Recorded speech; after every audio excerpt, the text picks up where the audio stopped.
Hi friends, നമുക്കിന്ന് നല്ല tasty ആയിട്ടുള്ള ഒരു ബീഫ് ഡ്രൈ ഫ്രൈയുടെ റെസിപ്പി നോക്കാം. അതിനായി ഞാനിവിടെ ഒരു 3/4 കിലോ ബീഫ് നന്നായിട്ട് ക്ലീൻ ചെയ്തതിന് ശേഷം ഒരു കുക്കറിലേക്ക് ഇട്ട് കൊടുത്തിട്ടുണ്ട്. ഈ വലിപ്പത്തിലാണ് ഒന്ന് കട്ട് ചെയ്തെടുത്തിട്ടുള്ളത്.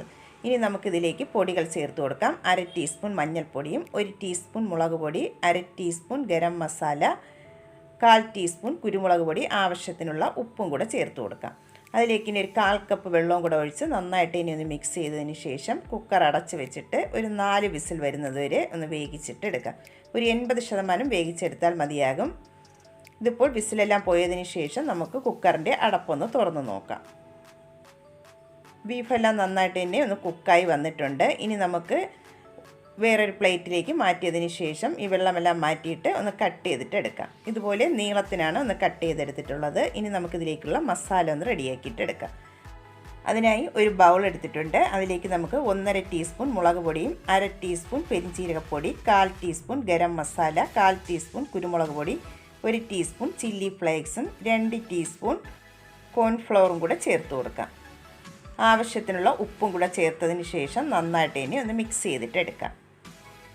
നന്നായിട്ടിവിടെ മിക്സ് ചെയ്തെടുത്തിട്ടുണ്ട്. ഇനി അതിലേക്ക് 2 ടീസ്പൂൺ ഇഞ്ചി വെളുത്തുള്ളി പേസ്റ്റും കൂടെ ചേർത്ത് കൊടുക്കാം. അതിനുശേഷം ഒന്നും കൂടെ ഒന്ന് മിക്സ് ചെയ്തിട്ട് എടുക്കാം.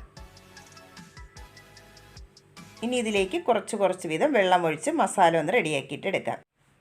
ഞാനിവിടെ ബീഫ് വേവിച്ചെടുത്തിട്ടുള്ള വെള്ളമാണ് ഒഴിച്ചു കൊടുക്കുന്നത്. കുറച്ച് വീതം ഒഴിച്ച് മസാല ഒന്ന് റെഡിയാക്കിയിട്ട് എടുക്കാം.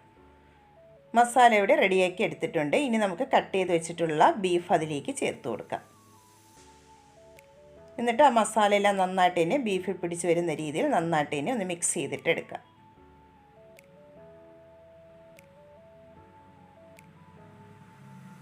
നന്നായിട്ടിവിടെ മിക്സ് ചെയ്തെടുത്തിട്ടുണ്ട്. ഇനി നമുക്കിത് അടച്ച് വെച്ചിട്ട് ഒരു 1/2 മണിക്കൂർ ഇതൊന്ന് റെസ്റ്റ് ചെയ്യാനായിട്ട് മാറ്റി വയ്ക്കാം.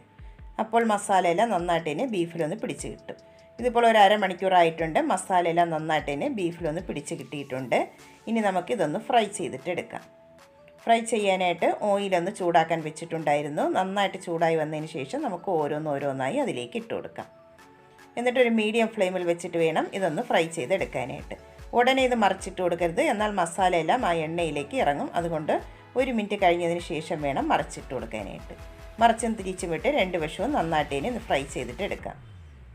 ഇതിപ്പോൾ ഇവിടെ ഫ്രൈ ആയി വന്നിട്ടുണ്ട്. ലാസ്റ്റ് അതിലേക്ക് 2 പച്ചമുളക് കട്ട് ചെയ്തതും കുറച്ച് കറിവേപ്പിലയും കൂടെ ഇട്ട് 1 മിനിറ്റ് കൂടെ ഒന്ന് മിക്സ് ചെയ്തതിന് ശേഷം നമുക്ക് എണ്ണയിൽ നിന്നും കോരി മാറ്റാം. ഇതിവിടെ റെഡിയായി വന്നിട്ടുണ്ട്. നമുക്കിനി എണ്ണയിൽ നിന്നും കോരി മാറ്റാം. നല്ല ടേസ്റ്റി ആയിട്ടുള്ള ബീഫ് ഡ്രൈ ഫ്രൈ ഇവിടെ റെഡി ആയിട്ടുണ്ട്. എല്ലാ പേരും ഒന്ന് സബ്സ്ക്രൈബ് ചെയ്ത് സപ്പോർട്ട് ചെയ്യാൻ മറക്കരുത്.